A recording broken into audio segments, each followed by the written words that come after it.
వరదయ్యపాలెం మండల Telugu Desam party convener Yugandhar Reddy గారితో మనం ఉన్నాం.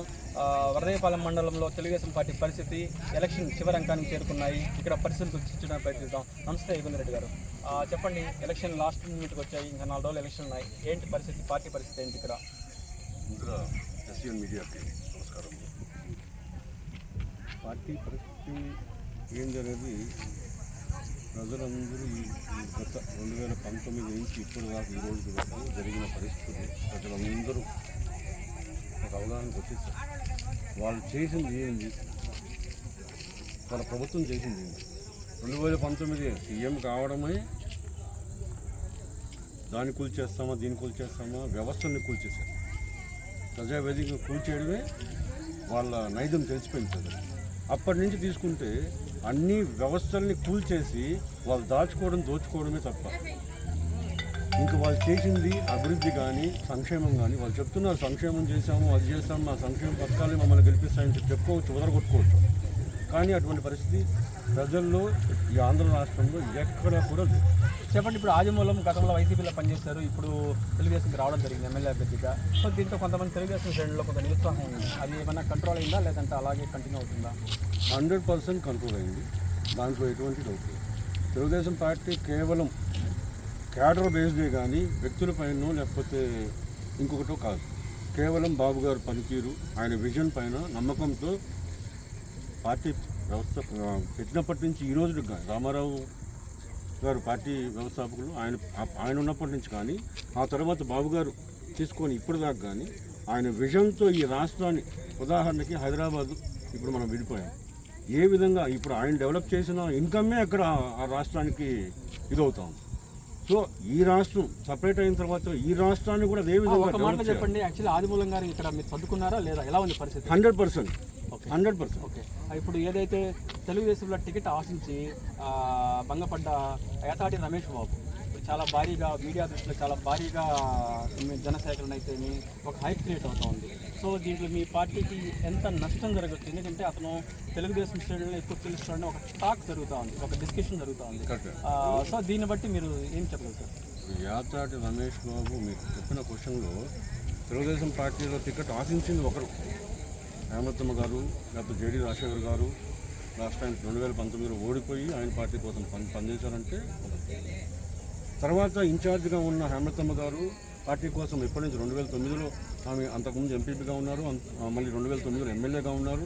మళ్ళీ ఆమె ఎమ్మెల్యేగా ఉన్నప్పుడు సిట్టింగ్ ఎమ్మెల్యేగా ఆదిత్య గారు వచ్చారు. తర్వాత సిట్టింగ్ ఎమ్మెల్యే ఆదిత్య ఉన్నప్పుడు మళ్ళీ రాజశేఖర్ గారికి ఇవ్వడం జరిగింది, ఆయన ఓడిపోవడం కూడా జరిగింది. సో ఆయన పనిచేశారంటే ఒక విధి, ఎమ్మెల్యే హేమలతమ్మ గారు పనిచేశారంటే ఒక విధి. యాతాటి రమేష్ బాబు అనే అతను ఎప్పుడు వచ్చారు ఏంది, అది కూడా ప్రజలకు అందరూ తెలుసు. అంటే యాతాటి రమేష్ బాబు ఒక సందర్భంలో చెప్పడం జరిగింది, గత 8 నెలలుగా మమ్మల్ని తిప్పించుకుంటున్నారు, ఖచ్చితంగా టికెట్ ఇస్తామని మాకు ఆశ చూపించారు, ఖచ్చితంగా చేస్తామని చెప్పారు అని చెప్పడం జరిగింది. సో ఆ టికెట్ ఆశించి భంగపడ్డారు కాబట్టి నియోజకవర్గ ప్రజలకైతే యాతాటి రమేష్ బాబు ప్రయత్నం చేశారు అనేది నియోజకవర్గ ప్రజలకు తెలుసు. ఏ రోజు వచ్చి నియోజకవర్గ ప్రజలు బాగోగులు ఇన్ని ఇబ్బందులు పడి ఈ 5 సంవత్సరాలు ఇబ్బందులు పడ్డాం. ఈ ప్రభుత్వం వల్ల మనం 5 సంవత్సరాల పాటు ఇబ్బందులు పడ్డాం. ఈ ఇబ్బందుల్లో ఉదాహరణకు కరోనా సమయంలోనే యాదాద్రి రమేష్ బాబు ఈ నియోజకవర్గ ప్రజల్ని కాపాడిన దాఖలాలు ఎక్కడా లేవు.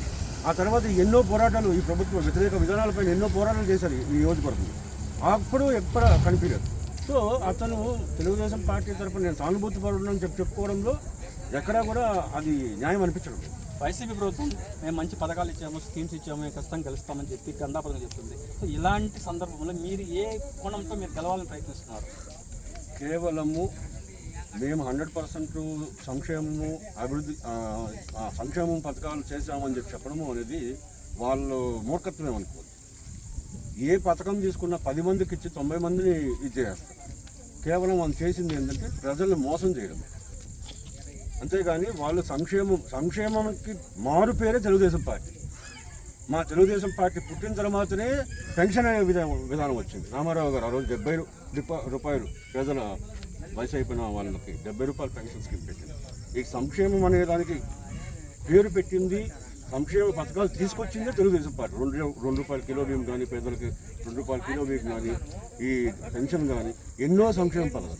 దాని విజనరీ నాయకుడు చంద్రబాబు నాయుడు గారు వచ్చిన తర్వాత ఎన్నో రకాలుగా విదేశీ విద్య, మళ్ళీ ఎన్నో రకాలుగా ఇప్పుడు యాక్సిడెంట్ అయినప్పుడు చంద్రన్న భరోసా, ఇట్లాంటి ఇన్సూరెన్స్ స్కీమ్స్ ఎన్నో, ఏ ఒక్కరు ఇబ్బందుల్లో ఉన్నా సహాయం చేసే ఒక స్కీమ్స్ పెట్టాలంటే, స్కీమ్స్ అంటే తెలుగుదేశం పార్టీ. దానికి మా పేరు చెప్పాలంటే ఎవరైనా ప్రజల కోసం సంక్షేమ పథకాలు పెట్టారంటే తెలుగుదేశం పార్టీ, చంద్రబాబు నాయుడు. ఒక ప్రధాన కారణం చెప్పండి, మీరు గెలవడానికి మీ ముందున్న ఒక ప్రధాన కారణం మీ స్కీముల్లో కావచ్చు, కావచ్చు. గత ప్రభుత్వం చేసిన అవినీతి. సింపుల్ క్వశ్చన్ మీరు అడిగారు, మీరు ఒక కారణం అడిగారు. వాళ్ళు చేసిన అవినీతే మా గెలుపు కాదు. ఎక్కడా కూడా వాళ్ళు అభివృద్ధి చేసిన దాఖలాలు లేవు. మద్యపాన నిషేధం అన్నాడు, మాట నిలబెట్టుకోవాలి. జాబ్ క్యాలెండర్లు అన్నాడు, మాట నిలబెట్టుకోవాలి. ఇండస్ట్రియల్ తెచ్చి చేస్తాను అన్నాడు. స్పెషల్ స్టేటస్ అన్నాడు, 25కి 25 నాకు ఇవ్వండి, నేను మెడలు వంచి నేను స్పెషల్ స్టేటస్ తీసుకొస్తాను, అది చేస్తాను, ఇది చేస్తాను. ఎక్కడా కూడా మాట నిలబెట్టుకోలేని పరిస్థితి. వాళ్ళు చేసిన అవినీతి పరిపాలన వల్లనే ఈరోజు మా విజనరీ నాయకుడు ఈయనైతేనే రాష్ట్రాన్ని ముందుకు తీసుకెళ్ళి అభివృద్ధి పదంలో కానీ, సంక్షేమం కానీ 2 కళలాగా చూసి మా రాష్ట్రాన్ని ముందుకు తీసుకెళ్ళగలుగుతాడు అని చెప్పి ఒక నమ్మకంతో ఈరోజు ప్రజలు ఎక్కడికి పోయినా, ఏ నియోజకవర్గం అయినా, ప్రతి ఒక్క నియోజకవర్గంలో మా ఉమ్మడి పార్టీ అభ్యర్థులు, బీజేపీ, జనసేన, తెలుగుదేశం పార్టీ అభ్యర్థులు గెలిపించేదానికి ప్రజలు సిద్ధంగా ఉన్నారు ఈ రాష్ట్రంలో. గతంలో వరదైపాలెం మండలం నుంచి వైసీపీ భారీ ఆధిక్యాన్ని సాధించింది. సో ఈసారి మీరు దాన్ని ఓవర్లుక్ చేసి మీరు ఎంత ఆధిక్యాన్ని సాధించగలరని మీరు అనుకుంటున్నారు? ఖచ్చితంగా గతంలో ఆ ఎలక్షన్కి పోల్చుకునే పరిస్థితి అయితే ఇప్పుడు లేదు. ఎందుకు చెప్తున్నామంటే, ఏదో ఒక్కసారి అని చెప్పి వాళ్ళ నాన్నగారి పేరు చెప్పుకొని ఒక్కసారి వచ్చేసాడే కానీ ఆ పరిస్థితి అయితే ఈసారి లేదు. ఎందుకు చెప్తున్నానంటే, ప్రజలు ప్రతి ఒక్కరికి తెలిసిపోయింది, అర్థమైపోయింది. ఈ ప్రభుత్వము, జగన్మోహన్ రెడ్డి ప్రభుత్వము దాచుకోవడం తప్ప ఇంకా ప్రజలకు ఏం చేసేది ఏం లేదు అనేది పూర్తిగా నమ్మకం వచ్చేసింది.